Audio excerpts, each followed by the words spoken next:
So the year is 1950, and you want to ruin a city. Not just any city either. You want to take Detroit. At the moment, it looks almost untouchable, a place so wealthy, so architecturally ambitious, so full of possibility that people are calling it the Paris of the West, and turn it into the largest city bankruptcy in American history. You want entire city blocks sitting empty, land in some neighborhoods so devalued that comparing it to San Francisco would sound absurd, and a population that peaks near 1.85 million. Then falls to roughly 640,000. It does not happen by accident. It happens step by step, decision by decision, each one catastrophic in hindsight. This is what that looks like. This is how to ruin a city. To ruin a city properly, you first need a single industry so dominant and culturally total that the city cannot imagine itself without it. Detroit had the automobile industry, and for several decades, that relationship produced something extraordinary.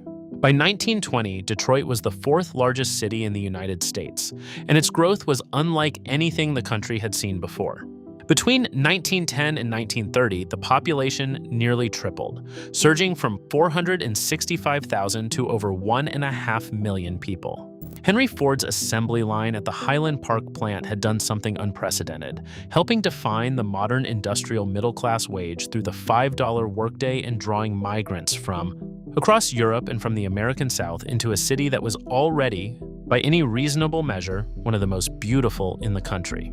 Detroit had been rebuilt after an 1805 fire according to a plan by Judge Augustus Woodward, who drew his inspiration from the same Baroque geometry that had shaped Washington, D.C., and Paris itself. Wide diagonal boulevards up to 200 feet across radiated outward from central plazas designed for schools, churches, and markets.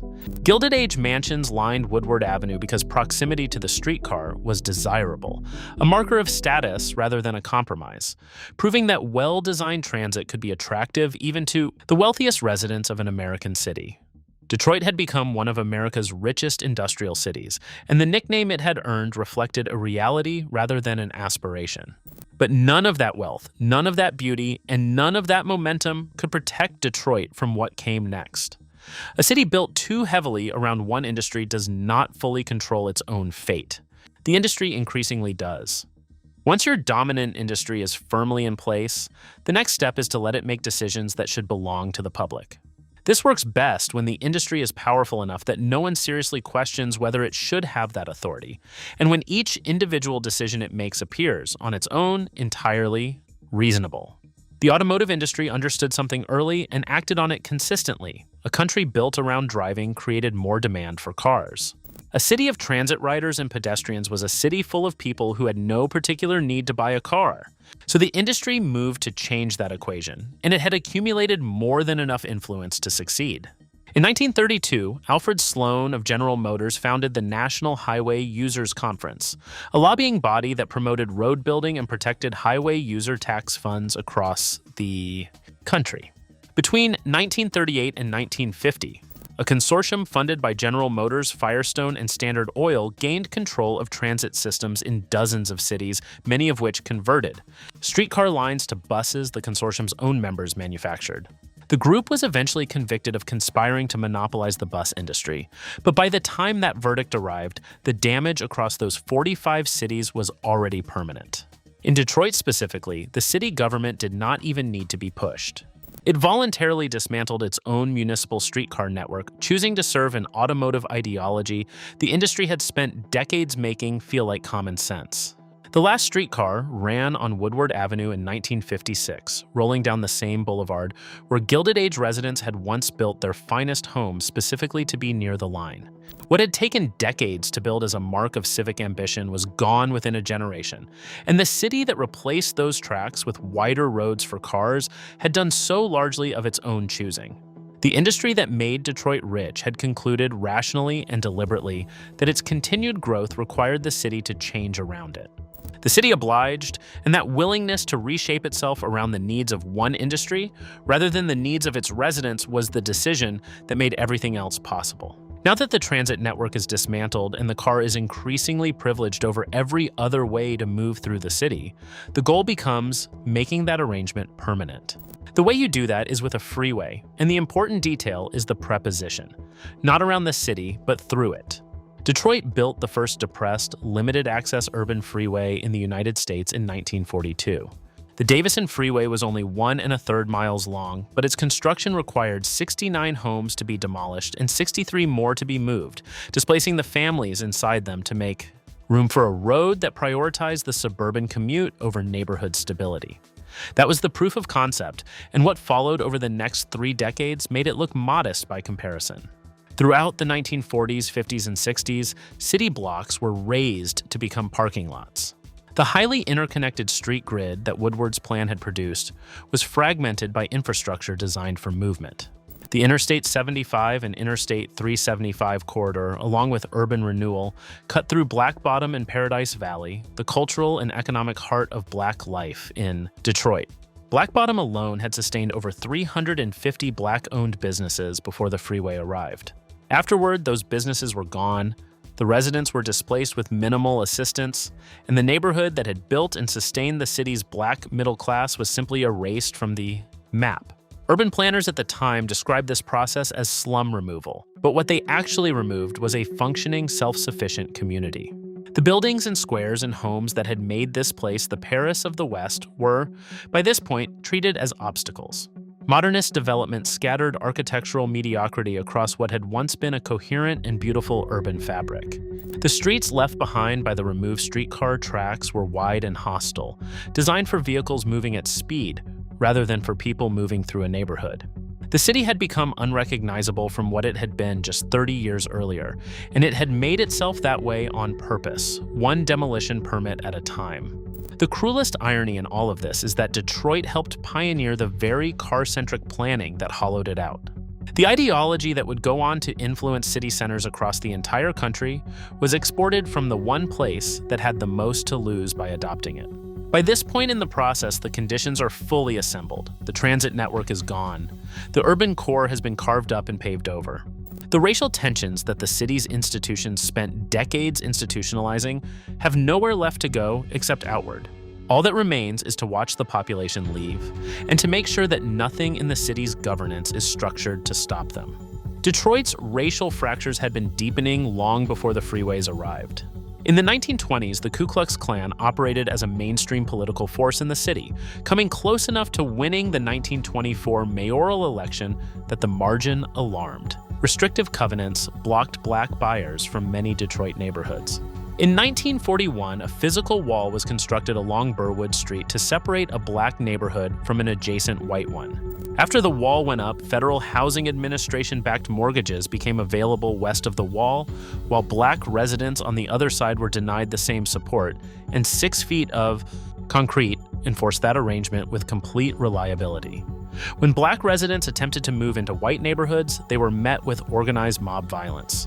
When the auto manufacturers began relocating their factories to the suburbs in the 1940s, seeking cheaper land and lower taxes, the manufacturing jobs that had sustained the city's working and middle classes moved with them. The city's tax base contracted steadily, and Detroit's response was to raise taxes on the residents and businesses that remained, which gave those residents and businesses an additional reason to follow the factories outward. The 1967 uprising is routinely described as the moment Detroit broke, but the population decline had actually begun in 1950, 17 years before the riots. What happened in '67 was the concentrated, visible expression of everything the city had already done to itself over the preceding 2 decades. Not the origin of the crisis, but its most dramatic symptom. By the 1970s, Detroit had earned the designation of murder capital of the United States. Last month was the worst for killings in the history of Detroit. There were 89 homicides, 1 for every dot on the map. Budget crises forced major police layoffs in 1975 and again later in the decade, and the crime rates that followed accelerated the departure of anyone with the means to leave. Those people did not go far, however, as the suburbs absorbed them. The Detroit urban area now holds roughly 3.7 million people, spread across 40 to 50 miles of continuous suburban development radiating outward in every direction from a city that now holds about 646,000 residents, with over 30% of those remaining living below the poverty line. The infrastructure that had been built to serve nearly 2 million people was now the responsibility of fewer than 700,000, and the math of maintaining it has never recovered. This is where Detroit truly separates itself from cities that merely made bad decisions. Any city can stumble into a crisis. It takes a particular kind of institutional commitment to look at the accumulated consequences of 5 decades of compounding failures and decide that the answer is to continue. On July 18, 2013, Detroit filed for Chapter 9 bankruptcy protection, becoming the largest city in American history to do so, with debts estimated around $18 billion. The city that had once counted among America's richest industrial places had spent 6 decades methodically dismantling every structural advantage it possessed, and what arrived in 2013 was simply the formal accounting of that process. What remained was a city of striking contradictions. Entire blocks sat vacant, the land in some neighborhoods so devalued that comparisons to coastal housing markets sounded absurd. The arson epidemic of the 1980s had left thousands of abandoned properties as targets, with more than 800 fires reported during the Devil's Night period in 1984, a scale of destruction that led the mayor at the time to describe what he was looking at as a vision from hell. And yet, scattered throughout the decay were the surviving remnants of what Detroit had actually been: grand facades, wide boulevards, the bones of Woodward's original plan still legible beneath. Everything that had been built on top of and through and over it. There is a small-scale renaissance underway in a roughly 7-square-mile section of greater downtown, backed largely by private investment, concentrated in a relatively insulated core. It is real, but it is insufficient. The neighborhoods beyond that perimeter, where the majority of Detroit's remaining residents actually live, continue to contend with blight, reduced city services, and the particular difficulty of trying to sustain daily life in a city whose infrastructure was designed for a population 3 times its current size. The metropolitan area keeps growing, but that growth happens at the edges in suburbs that require a car to reach anything, generating none of the density or shared civic life that made the original city worth building in the first place. Detroit's best future, if it is coming, will almost certainly require looking backward before it can look forward. The framework of what made this place extraordinary survives, underneath and despite everything that was done to it, and that framework suggests that the foundation was never the problem.